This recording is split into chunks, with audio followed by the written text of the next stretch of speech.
Happy Halloween, everyone. I'm going to be reading.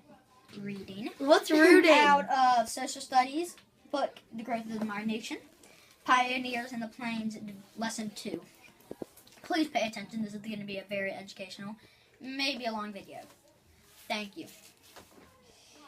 Howard Rode has just finished building his new home. If you can call it a home. Actually, there's a hole in the ground with the roof of wood. At least it keeps the wind and some of the rain out. It's the summer of 1877, and a 23-year-old from Pennsylvania just moved to Kansas. He brought his entire family savings, about $50. Luckily, his underground home actually cost $10 to build. Sitting on a homemade chair in a dark, damp home, Rune writes his letters to his family in Pennsylvania. He describes his land and farm and his dreams of building. The sweat runs off of me, he writes, and some drops of wet paper. So if you can't read it, you'll know the reason. Hey, Cole, can I ask you one question? Yes, right. What are those? Okay. What are those? I can't even see them. The sequence, as you read, lists the sequence of events that brought change in Great Britain. The sequence of event is that first that he lived in Pennsylvania, then that he moved to Kansas, and yeah, I guess that's the only sequence of events. So he sort of really didn't have any money when he moved there. No, but like $50, let's say that's like $500 now. Still isn't enough, but basically it would like me going in my yard. It would probably take $100 to dig me a whole house, probably. Yeah, probably, but it was hard. So do you want to read on the next page about sodbusters? Oh, 2 pages? Yep. That's a little harsh, dude. Sodbusters here. Okay, I'm going to end the video now. We're going to be doing series 2 of the Color Reading Complexion. This series is Social Studies, part 2.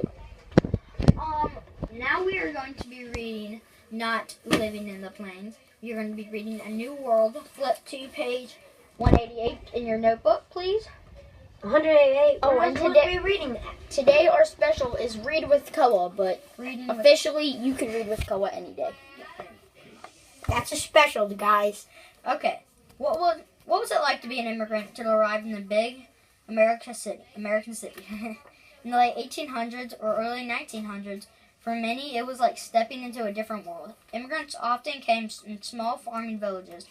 Now they were suddenly surrounded by skyscrapers, electric streetcars, automobiles, crowds of people rushing in all directions. An immigrant was from Poland named... Please shine the light on me, Roman. Thank you. Touch. An immigrant was from Poland named Bob. If it has more than like 16 letters, we're gonna call them Bob from now on. Okay. They felt very far from home when they first saw New York City.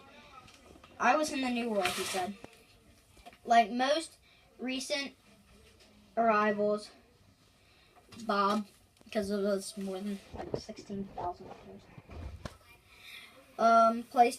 I couldn't find a place to live, but the only job I could find was being probably on the railroad. And I'm about to give you my opinion right now. Was that on your test you had not last week, a few days, 2-3 days ago, we had it that it said that they did not like them for the unique culture. They liked them because they did exactly what they told them to. They just did not like them except for the way they ate. They hate the way they ate. They hate everything. Okay, thank you, Koa. So tomorrow we're going to have a special guest, right? Yeah, it will be Roman. So it'll be me. Right? No, it will be Roman. Roman, come out. I'm cooler than